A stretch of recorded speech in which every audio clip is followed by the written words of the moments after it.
அதே போல ஒரு தமிழக அரசு என்ன செலவு செய்யணும், எவ்வளவு கடன் வாங்கணும், எவ்வளவு இந்திய அரசுக்கு பங்கு கொடுக்கும், இது எல்லாமே இந்திய அரசின் கொள்கைகளை சார்ந்துதான் இருக்கு. இவங்களா சுயேட்சையா முடிவெடுக்க முடியாது. எல்லாம் மையமான கேள்வி என்னன்னா 2024 நரேந்திர மோடி அவர் தலைமையிலான பாஜக தலைமையிலான தேசிய ஜனநாயக கூட்டணி ஏற்கனவே 2 பதவி காலங்களை முடித்து விட்டு 2014 2019 பிஜேபி ஒரு மதவாத கட்சி அப்படின்னு நீங்க சொல்ல வரீங்கன்னா முஸ்லீம் லீக் என்னன்னு கேக்குறாங்க. அதாங்க, மதத்தின் அடிப்படையில் அரசியல் கட்சி அமைக்க கூடாது. ஆனா இங்க திமுக கூட்டணியிலே முஸ்லீம் லீக் இருக்கு. இருக்கு.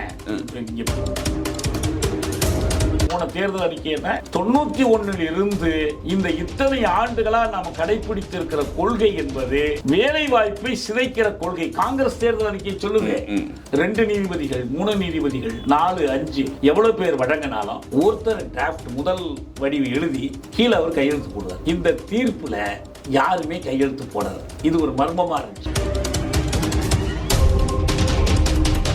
பாகிஸ்தான் மற்றும் ஆப்கானிஸ்தான்ல இருக்கக்கூடிய மத பிரச்சனைகளை விட இங்கு இந்தியாவில் அந்த அளவுக்கு இல்லை இல்லையா? நிச்சயமா அதிகம். பாகிஸ்தான்ல இந்து கோயில் இருக்கு.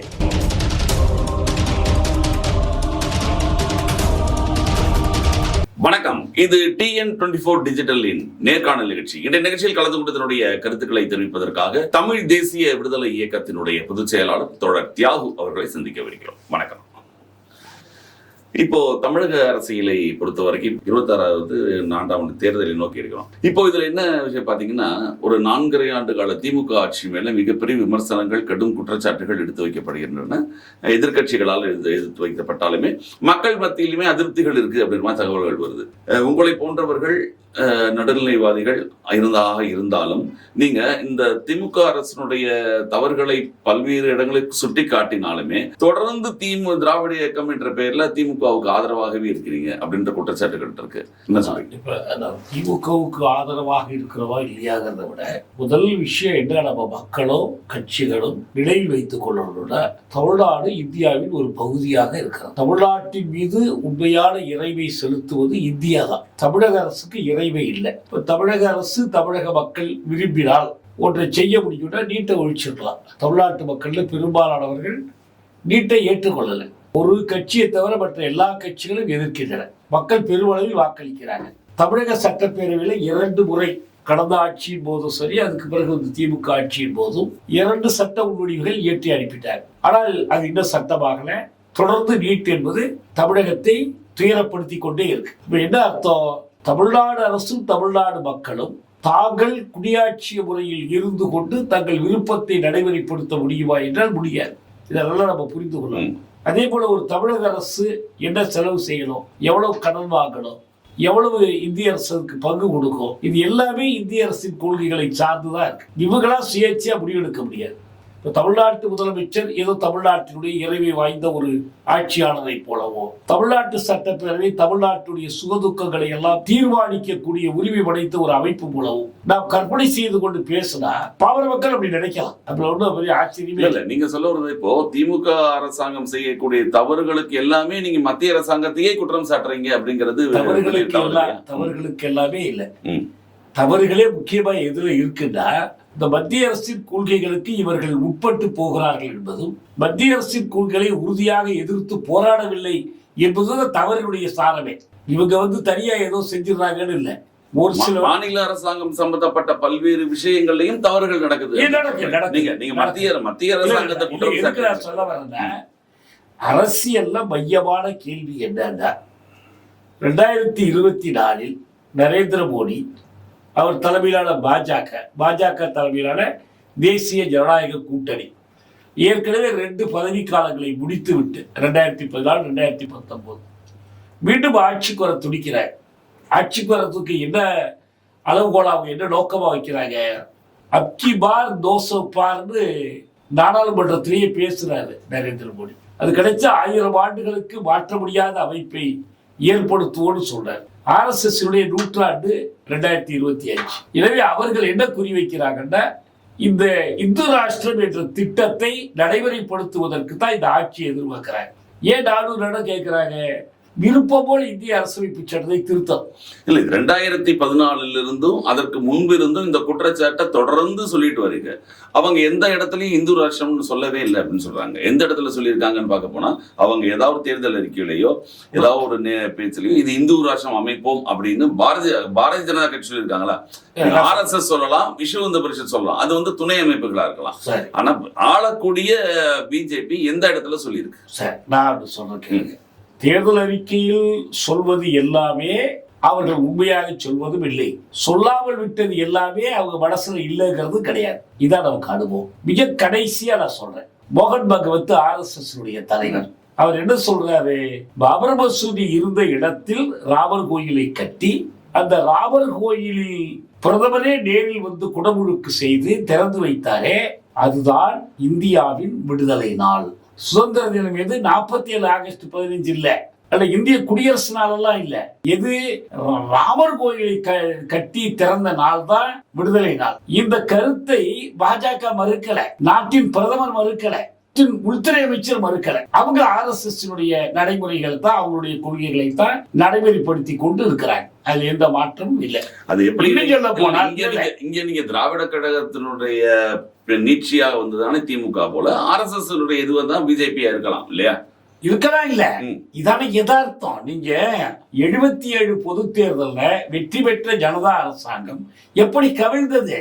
வாஜ்பாயி அந்த அரசாங்கத்தில் அயலுறவுத்துறை அமைச்சர், LK அத்வானி ஒலிபரப்புத்துறை அமைச்சர், வேறு சில துணை அமைச்சர்கள்லாம் இருந்தாங்க. அப்ப ஜெயபிரகாஷ் நாராயணன் அதுக்கு ஆதரவு கொடுக்கிறார். ஜார்ஜ் பெர்னாண்டஸ், ராஜநாராயணன் போன்றவர்கள் நாங்க ஒவ்வொரு கட்சியில இருந்தோம், அந்த கட்சியெல்லாம் கலைச்சிட்டு ஜனதாவில் வந்து இணைஞ்சிட்டோம். தனியா ஒரு கட்சி வச்சிருந்தோம், ஜெகஜீவன் ராம் மட்டும்தான், அது காங்கிரஸ் ஃபார் டெமோக்ரஸி, அவருக்கு வேற கட்சி கிடையாது. ஆனால் பாரதிய ஜனதா கட்சியினுடைய அமைச்சர்களாக இருக்கிறவர்கள், மூத்த அமைச்சர்களாக இருக்கிறவர்கள் தொடர்ந்து RSS உறுப்பினர்களாக இருக்கிறார்கள். இரட்டை உறுப்பினர்களாக இருப்பது என்பது ஒரு சந்தேகத்துக்குரியலை தோற்றுவிக்கிறது. நீங்க விலகிடணும்னு சொல்லி கேட்டாங்க, அவங்க விலக மறுத்தாங்க. அதாவது நெருக்கடி நிலை காலத்திய இந்திரா காந்தி அரசாங்கத்தை வீழ்த்தி ஒரு ஜனநாயகத்தினுடைய வெற்றியாக அமைக்கப்பட்ட அரசாங்கத்தையே கவிழ்ப்பதற்கு தயாரா இருந்தாங்க. உங்களுக்கு எதுக்காக? RSS உறவை விடக்கூடாதுங்கிறதுக்காக. அதே போல அவங்க புதுசா கட்சி தனியா தொடங்கும் போது, அப்ப ஜனசங்கத்திலிருந்து வந்தது தானே, அதான் சொல்ல வரேன். அப்போ வந்து முதல்ல என்ன பண்ணாங்க, நீங்க புதுசா ஒரு கட்சி ஆரம்பிக்கிறீங்க, வாட் இஸ் யுவர் ஐடியாலஜி? 3 பேர் செய்தியாளர் சந்திப்பு, முரளி மனோகர் ஜோஷி, அடல் பிஹாரி வாஜ்பாய், லால் கிருஷ்ண அத்வானி அப்படின்னு கேட்டாங்க. அவங்க சொன்னாங்க, இட் இஸ் காந்தியன் சோஷலிஸ்ட், நாங்க ஜனசங்கத்தோட தொடர்ச்சி அல்ல, இந்த ஜனதாவிலிருந்து நாங்க புதிய கட்சியாக உருவாகிறோம்னு சொன்னாங்க. அது என்ன காந்தியன் சோஷலிசம்? காந்திக்கு இவங்களுக்கு என்ன சம்பந்தம்? கொஞ்ச காலம் தான், கொஞ்ச காலம் கழிச்சு என்ன பண்ணாங்க, இல்ல தீனதயாள் உபாத்தியாயனுடைய கருத்துக்கள் தான் எங்களுடைய கருத்துக்கள், நாங்க தான் ஜனசங்கத்துக்கு வாரிசுன்னு அறிவிச்சுட்டாங்க. முழுக்க முழுக்க RSS பரிவார்ல அவங்க ஒரு அமைப்பு, ABVP அதனுடைய மாணவர் அமைப்பு மாதிரி, இன்னும் தொழிலாளர் அமைப்பு மாதிரி, அரசியலுக்கு பிஜேபி. இதான் வெளிப்படையான நிலை. இப்ப மணிப்பூர் மற்ற எல்லா பிரச்சனைகள்லையும் RSS என்ன கட்டளையிடுதோ அதன் பேர்ல இவங்க செயல்பட வேண்டிய கட்டாயத்தில் இருக்கிறாங்க. எனவே RSSக்கும் பிஜேபிக்கும் தொடர்பில்லை என்பதை யாருமே நம்ப மாட்டாங்க. RSSங்கிறது நாட்டுடைய ஒரு தீவிரவாத அமைப்பான்னு கேக்குறாங்க அவங்க. இல்ல, நான் என்ன கேக்குறேன்னா, பயங்கரவாத அமைப்புகளோ தீவிரவாத அமைப்புகள் போல RSS பேசுவது தேச துரோக செயல்கள் ஈடுபடல. தீவிரவாதம்ங்கிற சொல் தப்பு, பயங்கரவாதம். தீவிரவாதம் எக்ஸ்ட்ரீமிசம். திலகர் தீவிரவாதியா இருந்தோம், அவர் எங்கேயும் போய் குண்டு வைக்கல. காங்கிரஸ் தீவிரவாதிகள் தான் அவங்களுக்கு பேரு. மிதவாதிகள், கோகலே எல்லாம் மிதவாதிகள், இவங்க தீவிரவாதிகள். பயங்கரவாதம், திகிலியம், நான் நல்ல தமிழ்ல சொன்னா திகிலியம். இஸ்லாமிய பயங்கரவாதத்தை விட இந்த பயங்கரவாதம் அதிகம் நினைக்கிறீங்க? எனக்கு ஒண்ணு சொல்லுங்க, 92 டிசம்பர் 6க்கு முன்னர் இந்தியாவில் இஸ்லாமிய பயங்கரவாதம் என்ற ஒன்று இருந்ததா? அப்படி ஒரு அமைப்பு இருந்துச்சா? ஏன் அந்த தேதிக்கு பிறகுதான்? அதுக்கு பிறகுதான் மும்பை குண்டு வெடிப்பு, அதுக்கு பிறகுதான் கோவை குண்டு வெடிப்பு. ஏனென்றால் இந்திய வரலாற்றில் நிகழ்ந்த முதற் பெரும் பயங்கரவாத செயல் காந்தி படுகொலை. அதை இஸ்லாமியர் தலையில் போடுவதற்காக என்ன பண்ணாங்க, கோட்ஸே இஸ்மாயில் என்று பச்சை குத்தி கொண்டு போய் அந்த படுகொலையை செய்தான். அதுக்கும் RSS தத்துவங்களுக்கு என்ன பின்னணி, அவன் ஏற்கனவே என்ன அமைப்பில் இருந்தவன், சவர்கார் இதுல அவர் எப்படி குற்றம் சாட்டப்பட்டார், இது ஒரு தனி செய்தி. அது அவங்க எங்க கட்சி தொடர்பு இல்லைன்னு மறுக்கலாம், அதை பத்தி நமக்கு பிரச்சனை இல்லை. கட்சி தொடர்பு இல்லை, தவிர கட்சியின் தத்துவத்துக்கு தொடர்பு இல்லைங்க. சென்னையில் இருக்கிற உமானந்த போய் கேளுங்க, கோட்சேக்கு உங்களுக்கு தொடர்பு இல்லையான்னு கேளுங்க. அவங்க சொல்லுவாங்க கோட்சே தான் என்னோட மகாத்மாங்கிறாங்க. இதை யாரும் கண்டிக்கிறது இல்லை. இதே போல இந்த சாத்வினிகள்னு இருக்கிறாங்க, அவங்கள்டயே அவங்க தெளிவா சொல்றாங்க, ஒரு பெண் முஸ்லீம் வீட்டுக்கு போனான்னா அவ காலை குடிக்கணும் சொல்றது ஒரு பாஜக நாடாளுமன்ற உறுப்பினர், பாஜகவுடைய எம்பி சொல்றாங்க. எனவே அந்த கருத்துல அவங்க ஊறி போய் கிடக்குறாங்க, இந்த சந்தேகம் இதை எதையும் ஏமாத்தல. பல இஸ்லாமிய கூட்டங்கள்ல இந்துக்களுக்கு எதிராக பல்வேறு பேச்சுக்கள் வருது, பல்வேறு காணொலிகள்லாம் இருக்கு. அதை பற்றி ஏன் உங்களை போன்றவனை எதிர்க்க நிச்சயமா ஏற்றுக்கொள்ளலாம். முதல்ல என்னன்னா அது வினையா எதிர்வினையான்னு பார்க்கணும். இன்னைக்கும் மதவாத, அதாவது RSS பிஜேபியை கட்டுப்படுத்தது தவறு அப்படின்னா, நீங்க இன்னைக்கும் கன்னியாகுமரியில் ஒரு சர்ச்சைகள்ல அங்கு யாருக்கு வாக்களிக்க வேண்டும் தீர்மானிக்கிறது அந்த சர்ச்சைகள்ல இல்லையா? அதுவும் தவறு தானே? இல்ல, தீர்மானிக்கிற உரிமை அவங்களுக்கு இருக்கு. எந்த அடிப்படைகள்ல தீர்மானிக்கிறாங்க? பாஜகவை விட்டோம்னா சிறுபான்மையினருக்கு ஆபத்து, தலித்துகளுக்கு ஆபத்து, வேற்று மதத்தவர்களுக்கு ஆபத்து என்று கருதும் போது இதை விடக்கூடாது என்று சொல்லி இதை விடக்கூடாது, தடுப்பதற்கு எந்த கட்சிக்கு வாக்களிக்கணும்னு அவங்க சொல்றதுக்கு எல்லா உரிமையும் இருக்கு. இதே வாஜ்பாய் டெல்லியில நிற்கும் போது 77 பொது தேர்தலில் ஜும்மா மசூதியுடைய தலைமை இமாம் அவருக்கு ஓட்டு கேட்டாருங்க. வேண்டாம் நான் சொன்னீங்க, இந்திரா காந்தியை தோற்கடிக்கிறதுக்காக. சர்ச்சில் கேட்டது தவறு கிடையாது அப்படின்னா, ஒரு கோவில்ல, இந்து மத கோவில்ல தவறு சொல்லி இது தவறாக ஒரு தடவை சொல்லப்பட்டது. இப்ப நான் என்ன சொல்றேன்னா, நீங்க ஓட்டு கேட்கறதல்ல இங்க பிரச்சனை. இந்த கோயில்லையோ இதுலயோ ஓட்டு கேளுங்க, என்ன காரணிகளை சொல்லி கேட்கறீங்க? அதாவது பிஜேபி ஒரு மதவாத கட்சி அப்படின்னு நீங்க சொல்ல வரீங்கன்னா, முஸ்லீம் லீக் என்னன்னு கேக்குறாங்க. அதாங்க, மதத்தின் அடிப்படையில் அரசியல் கட்சி அமைக்க கூடாது. ஆனா திமுக கூட்டணியிலே முஸ்லீம் லீக் இருக்கு. இங்க பிரச்சனையே என்னன்னா, சிறுபான்மையினர் பாதிக்கப்பட்டவர்களாக இருக்கும் போது தங்களுக்கான அமைப்புகளை உருவாக்கிக்கிறாங்க. ஒரு சாதி, ஆதிக்க சாதி தனக்காக ஒரு கட்சியை உருவாக்கி கொள்றதுக்கும், காலமெல்லாம் தீண்டாமைக்கும் பாகுபாட்டுக்கும் ஒடுக்குமுறைக்கும் ஆளான தலித் மக்கள் தங்களுக்கான ஒரு கட்சி அமைத்துக் கொள்றதுக்கும் பெரிய வேறுபாடு. இவங்க மதச்சார்பற்ற அப்படிங்கிறது எல்லாருக்கும் மதச்சார்பற்ற. நான் போய் ஒரு முஸ்லீம் லீக்லயோ ஒரு இந்து முன்னணியிலயோ ஒரு முஸ்லீம் லீக் தவறா சித்தரிக்கப்படுவதில்லை, ஒரு இந்து முன்னணி தவறா சித்தரிக்கப்படுது. இந்து முன்னணி என்ன செய்யுதுன்னு பாக்கணும் நீங்க. இவங்க தவறா சித்தரிக்கிறாங்க பிரச்சனையே இல்ல. யாரா இருந்தாலும் அரசியலையும் மதத்தையும் கலக்கக்கூடாது, அரசையும் மதத்தையும் கலக்கக்கூடாது. ஆனா இன்னைக்கு வரைக்கும் சிறுபான்மையினரோட அரசியல் இங்க கலந்துருக்கு. திராவிட சிறுபான்மையினுடைய அரசியல் எங்கிருந்து வந்துச்சுன்னு நான் கேட்கிறேன். நீங்க சுதந்திர போராட்ட காலத்துல இருந்து தொடங்கி இப்போ ஒரு உதாரணம் எடுத்துக்கோம். இந்தியாவில் இஸ்லாமியர்கள் நடத்திய மிக முக்கியமான ஒரு பேர் இயக்கம் என்பது கிலாஃபத் இயக்கம். யார் நடத்தினா? கிலாஃபத் இயக்கத்தை மௌலானா அபுல் கலாம் ஆசார் தொடங்கினாரு, அலி சகோதரர்கள் தொடங்கினாங்க, எல்லாம். காந்தி போய் அதுல சேர்ந்து கொண்டு ஒவ்வொரு மசூதியா போய் பிரச்சாரம் பண்ணார். அது துருக்கி சம்பந்தப்பட்ட ஒரு பிரச்சனை விளக்கும். இப்ப கிலாபத் இயக்கத்துல காந்தி சேரும் போது அது ஒரு மதவாத இயக்கம்னு கருதி சேரல. ஒரு கலீஃபா ஆட்சி இந்தியாவில வேணுங்கிறதுக்கு அவங்க போராடல. துருக்கியில ஒரு கலீஃபா ஆட்சி இருந்துச்சு, பிரிட்டிஷ் வல்லரசு அதை கவிழ்த்திருச்சுங்கிறதுக்காக போராடினாங்க. முஸ்லீம் லீக்கும் காங்கிரஸும் உடன்பாடு கண்டு 1906 லட்சுமணபுரி உடன்படிக்கையின் அடிப்படையில சுதேசி இயக்கத்தை நடத்தினாங்க. இந்தியாவுடைய முதல் விடுதலை போராட்டத்தையே அவங்க நடத்தினாங்க. உங்களுக்கு இப்படி ஒரு நீண்ட வரலாறு இருக்கு. முஸ்லீம் லீக்கையும் RSS சமப்படுத்த முடியாது. இப்ப RSS நேரடியாக இந்திய சுதந்திர போராட்டத்தில் பங்கேற்காதவர்கள், இந்திய அரசமைப்பு சட்டத்தை ஏற்காதவர்கள், இன்று வரை நாகபுரியில் மூவண்ண கொடியை அவர்கள் ஏற்றியதில்லை. திருரங்க யாத்திரான்னு எதுக்கு போறாங்க? கத்துவாவில் ஒரு பெண்ணை அந்த கோயில் குருவும் மற்றவனும் சேர்ந்து பாலியல் வல்லுறவு செஞ்சிட்டாங்க. தேடி ஜம்முல இருக்கிற ஒரு மாவட்டத்துல கத்துவாவில் நடக்குது. அந்த கத்துவாவில குற்றவாளிகளை கொண்டு போய் நீதிமன்றத்தில் நிறுத்தும் போது பிஜேபி MP தலைமையில திருரங்க யாத்திரை போறாங்க. மூவண்ண கொடி ஏந்திக்கிட்டு போறாங்க, இந்திய தேசிய கொடி. எதுக்கு? அந்த பாலியல் வல்லுறவு குற்றவாளியை தண்டிக்க கூடாது, அவனுக்கு எதிராக போராடணும், அந்த வழக்கறிஞர் நீதிமன்றத்துக்கு வரக்கூடாதுன்னு போராடுறாங்க. நாடு பூரா இது நடக்குது. ஒரு இந்துத்துவ ஆபத்து தலைதூக்கி நிக்குது, இந்துத்துவ பாசிசம் தலைதூக்கி நிக்குது.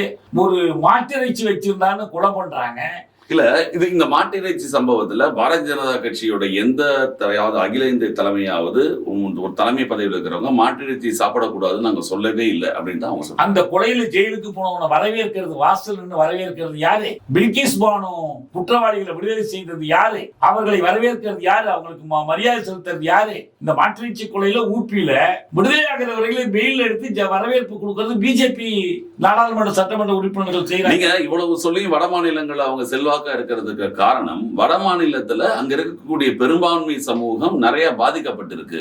அதனால தொடர்ந்து அவர்கள் அங்கு ஜெயிப்பதற்கு காரணம் என்னன்னா, வட மாநில மக்கள் பாதிக்கப்பட்டார்கள். தமிழகம் தென்னாட்டு மக்கள் அவ்வளவு பாதிக்கப்படாதனால தொடர்ந்து ஜெயிக்கிறது என்பதே ஒரு மாயை. உண்மை என்னன்னா, ஊப்பியில கடைசியா யோகி ஆதித்யநாத் தேர்தல் நிற்கும் போது அவர் என்ன பரப்புரை செய்தார் தெரியுங்களா? 80% இந்துக்கள், 20% தான் முஸ்லிம்கள் சிறுபான்மையினர். நாங்கள் இந்துக்களை பாதுகாக்க வேண்டும் என்கிறோம், அந்த கட்சிகள் முஸ்லிம்களை பாதுகாக்க வேண்டும் என்கிறாங்க. உண்மையில் பாதுகாப்பு தேவைப்படுறது அங்க யாருக்குன்னா முஸ்லிம்களுக்கு தான். பெரும்பான்மை வாதம் தான் அவங்களுக்கு எதிராக நிக்குது.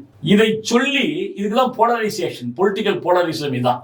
எனவே நாங்கள் இந்துக்கள் பக்கம், அவங்க இந்துக்களாகவே இருந்தாலும் அகிலேஷ் யாதவ் போன்றவர்கள் அவங்க இந்துக்களுக்கு எதிராக முஸ்லிம்கள் பக்கம் நிக்கிறாங்கன்னு சொல்லிதான் வாக்கு சேகரிச்சாங்க. அப்படி நீங்க சொல்றீங்க. இந்த தடவை பீகாரோட தேர்தலோட முடிவுல பாத்தீங்கன்னா இஸ்லாமியர்கள் ஓட்டு அனைத்தும் பிஜேபி வாங்கியிருக்கு. அனைத்தும்லாம் சொல்றதெல்லாம் மிகை. உண்மை என்னன்னா, ஓட்டு திருட்டு என்பது அங்க உண்மையா நடைபெற்றது. 65 லட்சம் பெயர்களை நீக்கினாங்க. ஏன் அவங்க ஒருத்தர் கூட நீதிமன்றத்துக்கு போலன்னு கேக்குறாங்க?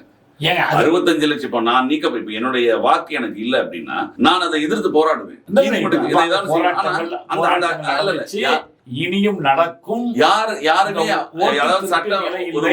ஒரு நீதிமன்றத்தையே நோக்கி அவங்க போகல அப்படின்னா இது எதிர்கட்சிகள் சொல்லக்கூடிய கட்டுக்கதை அப்படின்னு சொல்றாங்க. இல்ல இப்ப அவங்க நம்ம ராகுல் காந்தி தெளிவாக கொண்டு வந்து என்ன மெய்ப்பித்தாருன்னா, இறந்து போனவர்கள் இது இருக்கு, வெளிநாட்டு பெண்ணோட பேர் பட்டியல் இருக்கு, ஒரே முகவரி ஒரு 10 பேர் இருக்க முடியாத முகவரியில 100 பேர் முகவரி கொடுத்திருக்காங்க. இது முழுமையான ஆய்வு செய்ய தேர்தல் ஆணையம் முட்டுக்காட்டி போடுது. இப்போ ஒன்றும் இல்லை, தேர்தல் ஆணையம் என்பது எப்படி உருவாக்கப்பட்டுச்சு, அந்த சட்டத்தை எப்படி திருத்தினாங்க, தேர்தல் ஆணையரை யார் நியமிக்கிறது, உச்ச நீதிமன்றத்திற்கு இருந்த பங்கை நீக்கிட்டாங்க. அந்த வழக்கு மிச்சம் இருக்கும் போதே புதிய ஆணையத்தை உருவாக்கிக்கிறாங்க.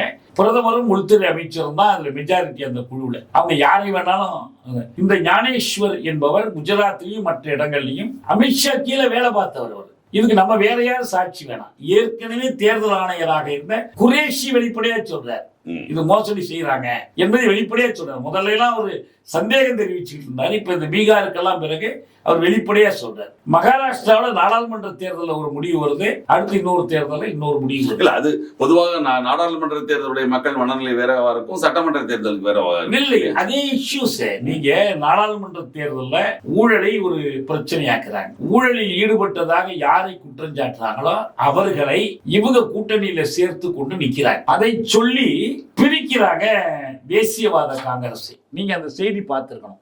என்ன பண்ணாங்க, நேரடியாக அமித்ஷா சரத்பவாரை கூப்பிடுறாரு.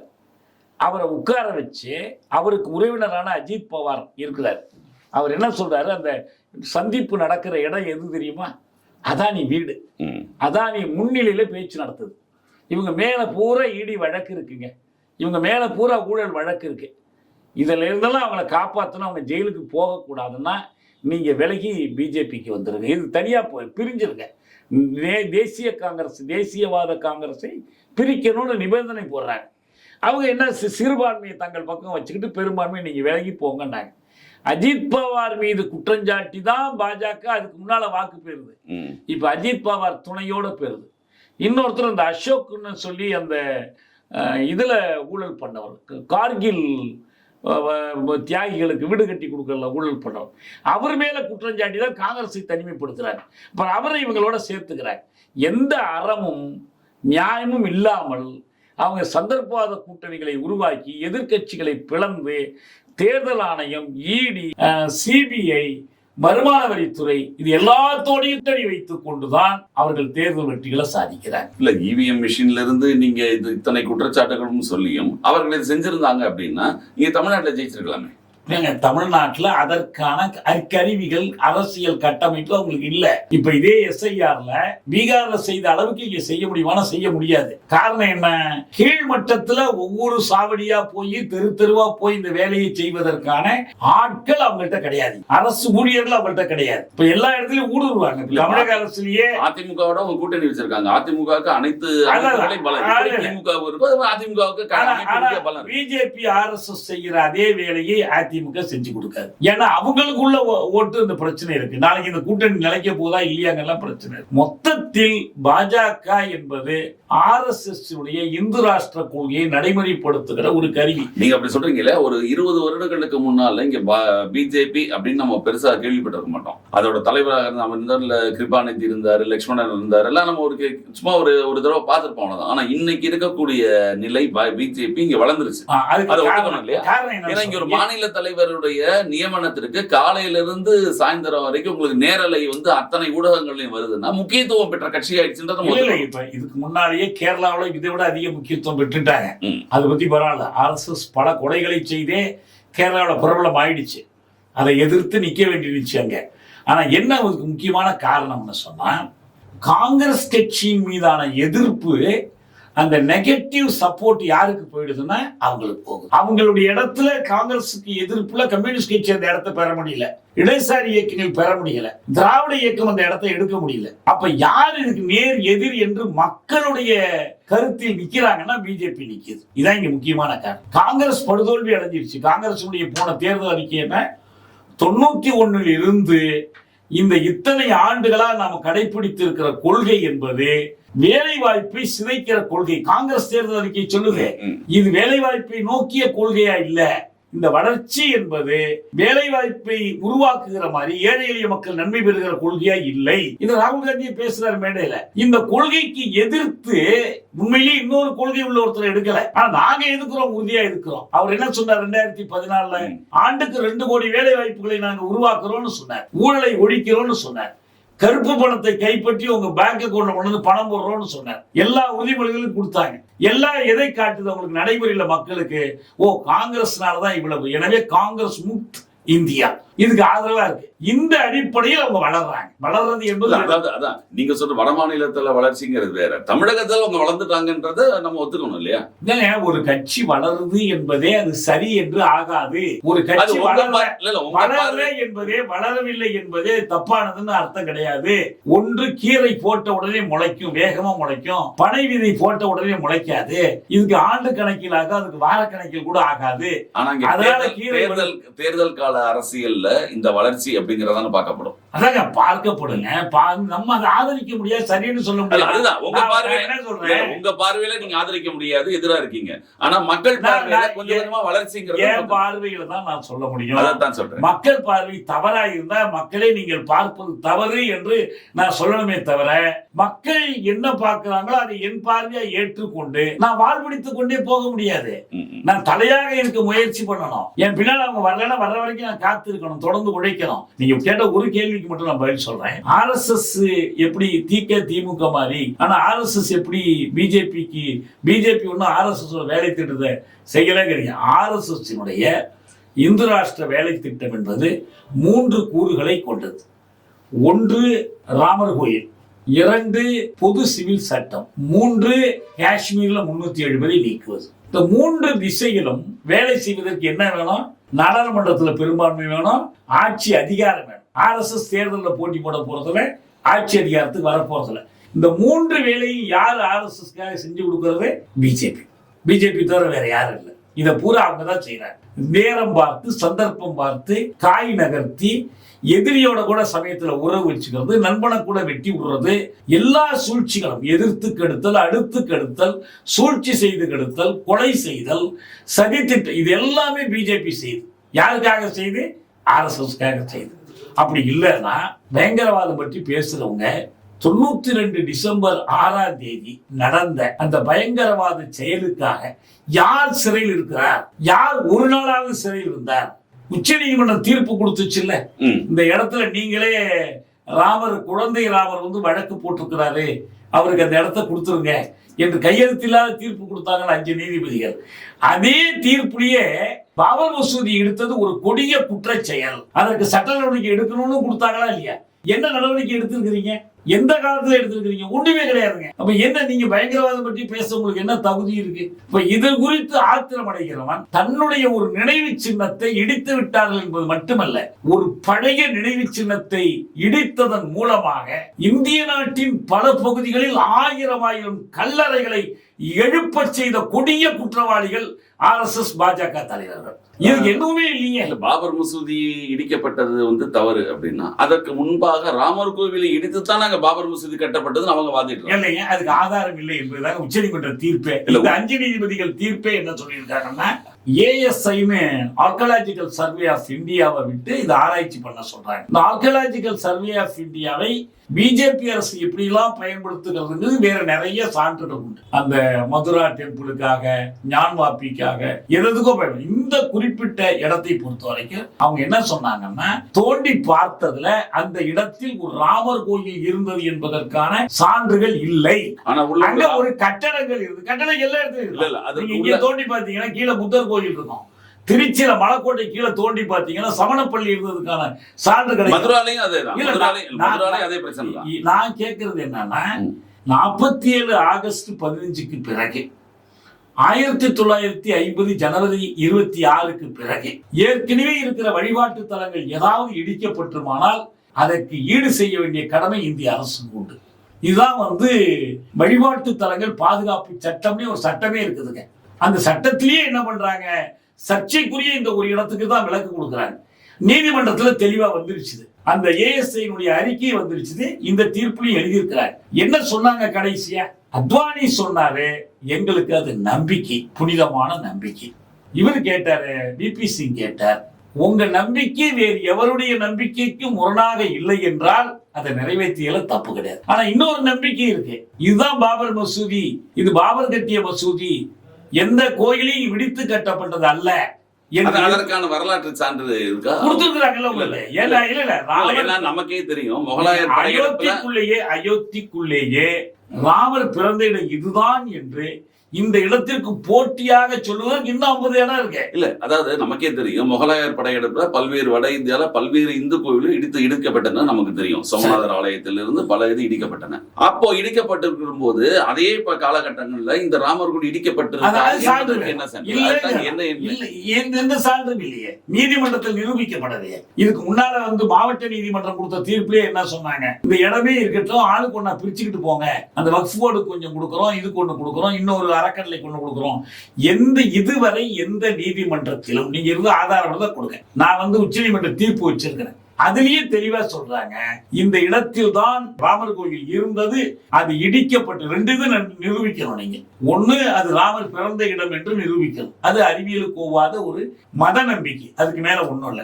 நம்பிக்கையை கொள்றதுக்கு யாருக்கு வேணாலும் உரிமை இருக்கு. அந்த பொம்மையை கொண்டு இஸ்லாமியர்களுக்கும் கிறிஸ்தவர்களுக்கும் நம்பிக்கை இருக்கோ, ஆனா இன்னொருத்தருடைய நம்பிக்கையோடு முரண்படும் போது நீதிமன்றம் தான் தீர்மானிக்கும். நீதிமன்றம் என்ன தீர்மானிச்சுன்னா, இல்லை, அந்த இடத்தில் இருந்த ஒரு ராமர் கோயில் இடிக்கப்பட்டு பாபர் மசூதி கட்டப்பட்டது என்பதற்கு எந்த சான்றும் இல்லை. அறிவியல் சான்று, அகழ்வாய்வு சான்று எதுவுமே இல்லை. இது தெளிவான தீர்ப்பு. இல்லைன்னா இவ்வளவு நேரம் எடுத்து காட்டிக்கிட்டே இருப்பாங்களே. தீர்ப்புல அதெல்லாம் தெளிவா இருக்கு. 5 நீதிபதிகள் கொடுத்த தீர்ப்பு, பழைய தீர்ப்புகள். அந்த 5 நீதிபதிகளும் இஸ்லாமியர் ஒருத்தர் இருந்தார். இஸ்லாமியர் இருக்கு. இஸ்லாமியரா இந்துவான்னு பார்த்து நான் செய்யல. ஏன்னா அவருக்கு அந்த தீர்ப்பை கொடுத்த